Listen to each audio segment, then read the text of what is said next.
수학탐정입니다. 어떤 구독자님께서 그 개념 공부를 어떻게 해야 되나 거기에 대해서 답변을 드리려고 이 영상을 찍게 되었습니다. 자, 개념 그러죠요. 개념이 중요하다는 거는 아는데 도대체 이 개념 공부를 어떤 식으로 해야 되나 거기에 대해서 제가 말씀을 해 드리려고 이 영상을 찍게 되는데 구체적인 방법에 대해서 제가 말씀을 해 드릴게요. 자, 지난번에 그 수학 목차에 대해서 말씀을 해 드렸는데요. 그러니까 목차에 대해서 궁금하신 분은 그 영상을 보시고, 저는 이 목차하고 연결지어서 개념을 어떤 식으로 정리해 나가는 것이 좋은지 거기에 대해서 말씀을 해 드리겠습니다. 우선 화면에 있는 것은 그 출처가 비상입니다. 비상. 출처는 제가 적어 드려야겠다. 비상 교과서고요. 수투입니다. 거기에 있는 거를 가져왔고요. 이 개념을 그러니까 어떤 식으로 하면은 체계적으로 좀 정리를 잘 할 수 있나. 제가 첫 번째로 말씀을 해드리고 싶은 것은 이 일단 이 목차들 있죠. 목차들. 여기 아라비아로 보면은 이 큰 목차들을 우선 파악을 하는 게 중요합니다. 예를 들면 여기는 함수 극한과 연소, 그 다음에 두 번째가 미분, 세 번째가 이렇게 적분 이렇게 되어 있죠. 그러니까 이 큰 제목들은 그러니까 이 수투라는 그 과목은 이 세 단원으로 구성되어 있구나. 그러니까 이 제목이 도대체 뭘까? 뭐 상세한 것까지는 몰라도 극한 연소? 그러니까 배웠던 상식들 있잖아요. 그거하고 연결 미분은 뭔가 나누는 그더라. 적분은 뭔가 쌓아 올리는 거더라. 이거는 이렇게 이 용어들을 찾아볼 수 있다면은 찾아보길 저는 권합니다. 그리고 기회가 된다면은 미분은 누가 만들었지? 적분은 누가 만들었지? 이런 거를 찾아보는 거를 저는 추천해 드려요. 그러니까 이게 아무것도 아닌 듯해도 공부하다 보면은 학생들이나 사람들이 그러잖아요. 미분 도대체 머리 아픈 거 왜 배울까? 어, 그러니까 일단 저걸 알게 되면 그냥 뭐 기계적으로 야 미분은 이렇게 하는 거야 라는 이거보다는 이래서 이럴 때 쓰라고 미분을 만들었구나 이걸 알게 되면 조금 더 집중력이 높아지게 된다는 거죠. 그리고 또 하나는 내가 공부를 해야 될 방향을 정확히 이렇게 알고 간다는 거죠. 자, 내가 어떤 그 목적지를 가는데 아무렇게나 막 이렇게 해서 고생하면서 가는 것보다 앞으로는 어디를 통해서 어디로 갈 거야 라는 이 방향을 결정해 놓고 가면은 상대적으로 수월해요. 제가 한번 설명해 볼까요? 그러니까 이거는 인강 선생님들도 이렇게 잘하시는 분들이 되게 많기 때문에, 자, 이 첫 단어는 미분을 배우기 위한 배경 지식을 얻는 단원이 요거예요. 함수 극한과 연소. 그러니까 요 개념을 이해해야 미분이 자연스럽게 이해가 되고요. 자, 미분 쪽이 좀 수월하게 이해가 되어야 적분도 이렇게 할 수 있습니다. 자, 이거는 당연하죠. 그러니까 그런 거를 어디서 이렇게 찾을 수가 있냐면요. 어, 자, 이런 것들을 교과서를 이렇게 되게 괜찮은 도구거든요. 그 교과서에 그 단원이 시작되는 곳 있잖아요. 거기 보시면 그 앞에 학습 목표 같은 거 있어요. 네. 그게 학습 목표 같은 데를 잘 읽어보시면은, 자, 이 단원에 대한 앞으로 이런 내용을 배울 것이다 라는 그 글씨들 있잖아요. 보신 분들은 그 아실 거예요. 근데 이거를 지나치는 학생들이 되게 많은데 이 목차를 열심히 읽을 것을 제가 권합니다. 그러니까 요 목적 의식, 이 단원을 왜 배우는지 어떨 때 쓰는 건지에 대한 목적이 분명히 있어요. 예. 이거를 알고 가면 되게 유리합니다. 그리고 두 번째는 이제 구체적으로 제가 말씀을 드릴 것은 이제 그러면 각 단원별로 큰 제목도 파악을 했고 그 앞부분에 목적 같은 것도 읽었어요. 그 다음에 해야 될 일이 이제 단원으로 구체적으로 들어가면 이 정의라는 것이 있거든요. 제가 예를 들면 함수의 연속이다라고 하면은 교과서에 세 가지로 분명히 나와 있어요. 뭐 함수값이 정의되어 있고 자극하되 우극하되 되어 있고 그 세 개가 같다. 그러니까 요거를 그러니까 정확하게 파악을 하는 거죠. 그런데 이렇게 개념 공부를 한다는 것은 이 정의만 알아둔다는 것은 아니거든요. 수학에서 공식하고 그 성질이라는 것도 있어요. 그러니까 이거는 세 개는 한 세트로 생각을 하셔야 돼요. 정의라고 하면 뭐뭐이다라고 하는 부분 있죠.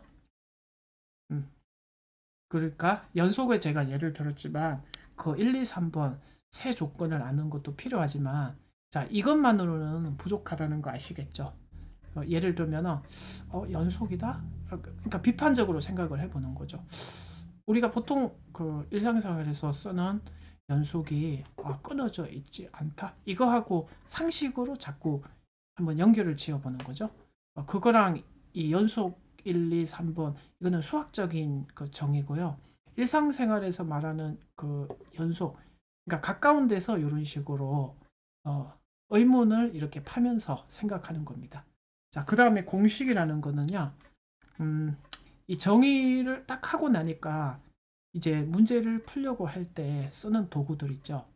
그러니까 이게 공식인데 이 공식을 어, 도구들을 이렇게 알아두는 거죠. 근데 이거를 일단 암기를 하셔야 되는데 그러니까 암기의 수준까지 되셔야 된다는 겁니다. 근데 이거를 되게 말이 많은데 그러니까 이해가 되면은 암기가 분명히 수월해지는 것은 맞아요. 그러니까 암기를 잘하는 사람의 공통점을 보면은 그 이해도 잘 하는 거를 볼 수가 있어. 그러니까 암기하고 이해가 이렇게 따로따로 떨어진 게 아니라는 말씀을 드리고요. 그러니까 이 암기를 할 때 그냥 무식하게 암기를 할 수도 있지만 그 이해의 도움을 받으면서 음, 그러니까 암기의 수준까지 만들어 나라는 것은 그러니까 암기를 하는 방법에도 여러 가지가 있지만 그 여러 번 봐서 반복을 해서 이제는 생각 안 하고도 이렇게 툭 튀어나오는 정도로 있잖아요. 그거를 만들어 두셔야 돼요. 그리고 이 성질이라는 것도 보통 여러분도 공부하실 때 보면 아, 자, 그러니까 공식 말고 뭐 예를 들면 연속은 이러이러한 뭐 특징들이 있더라. 정석 같은 데 보면은 그게 잘 나와 있는데 공식 말고 네모 박스 안에 뭐 이러이러한 특징이 있으니 이거를 뭐 잘 활용해 보라. 그런 부분들 있잖아요. 모범 답안에 보면은 그 뭐 특히 문제풀이서 같은 데에 이러이러한 성질이 잘 이용된다는 것들 있죠. 자, 요거 세 개는 진짜 어, 잘 여러 번 반복해서 바로바로 쓸 수 있게 만들어 놔야 된다는 겁니다. 이게 개념 공부의 첫걸음입니다. 자, 그리고요. 음, 여기에 대해서 음, 자, 요 공부가 끝나면 이제 주로 이 성질들을 그리고 공식들을 그러니까 잘 표현해 놓은 것들 있잖아요. 이 보기 문제들하고 보기 문제가 그러니까 정석 같은 데는 보기 문제가 있고 뭐 개념 원리 같은 데는 그 예시라고 되어 있는 거 있죠. 그러니까 직접적으로 이렇게 관련되어 있는 어, 그 개념의 이해를 도와주는 것들이에요. 자, 요거를 그러니까 빠짐없이 그냥 읽기를 바래요. 왜냐면은 요 요것만 뭐뭐이다 이것만 알면은 바로 우리가 수학 문제를 풀때 바로바로 떠오르면 좋은데 그렇지 않거든요. 그러니까 문제 풀기 전에 이런 보기들이나 예시들은 꼼꼼히 읽어 두시는 습관이 좀 필요합니다. 그래서 그러니까 이 정의라고 적혀 있는 그거는 좀 어떻게 보면 딱딱한 의미가 있거든요. 그러니까 보기를 보고 예시를 보면서 이게 이런 뜻이구나 라는 거를 알 수가 있어요. 그래서 요 예시들이 이해가 안 될 때는 이렇게 바로 돌아가서 또 한 번 읽어보고 어, 이해가 됐는지 이렇게 확인하는 작업이죠. 그러니까 피드백을 이렇게 시키는 거라고 보시면 돼요. 자, 보기와 예제가 끝이 나게 되면요. 그 이게 정석을 기준으로 말씀을 드리면은 필수, 예제, 그리고 유제들이 있습니다. 필수 예제는 그러니까 요 보기나 예제들보다 조금 수준이 높은 문제들인데요. 사실은 개념 정리를 할 때 이 문제를 풀면서 그 개념 정리를 할 수 있어요. 그러니까 이 문제를 풀어나가는 중간마다 이 정의도 쓰이고 공식도 이렇게 쓰이고 그리고 성질들도 이렇게 사용되잖아요. 보통 이게 개념서에 보면은 대부분의 예제 문제들이 요 풀이지가 있습니다. 자, 이거는 왜 있을까요? 예, 제발 좀 이 풀이를 봐달라는 뜻이거든요. 네, 그러니까 이런 상황에서 이 성질과 공식과 정의들이 이렇게 결합되어서 사용되는구나. 그러니까 사용된다는 것을 보여주는 거예요. 네, 그러니까 어, 물론 그 다회독을 해서 내가 이 문제가 내 스스로 풀리는지 안 풀리는지 테스트를 하는 과정이라면 어, 이게 이 답을 가리고 어, 이렇게 그 시험을 해보는 거는 괜찮은데 이제 처음에 개념 공부할 때는 요 문제를 풀면서 그 정의 있죠? 읽었던 정의들이나 앞에서 배웠던 공식들에 사용하는 연습을 하는 거예요. 그러니까 어, 이 문제를 풀면서 음, 그 개념 정리를 한다고 보시면 돼요. 자, 많은 학생들이 이 문제풀이하고 개념 공부는 따로따로, 따로따로가 아닙니다. 문제를 풀면서, 왜냐면은 이 정의도 떠올려야 돼, 공식도 떠올려야 돼, 성질도 떠올려야 돼. 그러니까 개념을 더 견고하게 만드는 과정이 바로 이 개념 문제 풀면서 개념 공부를 하는 겁니다. 그리고 이 유제 같은 경우에는 그 필수 예제를 제대로 이해했는지 이거를 테스트를 하는 과정이거든요. 그래서 유제에는 풀이가 없고 정말 이거를 잘 풀었다면은 이 필수 예제를 잘 이해를 했다는 거죠. 그리고 이 유제를 테스트 해봄으로써 이때까지 공부한 정의와 공식 성질을 정말 이해했는가. 자, 요겁니다. 자, 어떻습니까? 좀 도움이 되셨나요? 제가 오늘은 한 14분에 걸친 영상을 찍었습니다.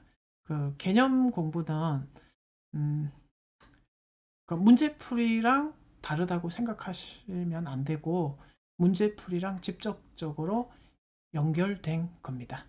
자, 그러면 궁금한 점은 댓글로 달아주십시오. 네, 이상입니다.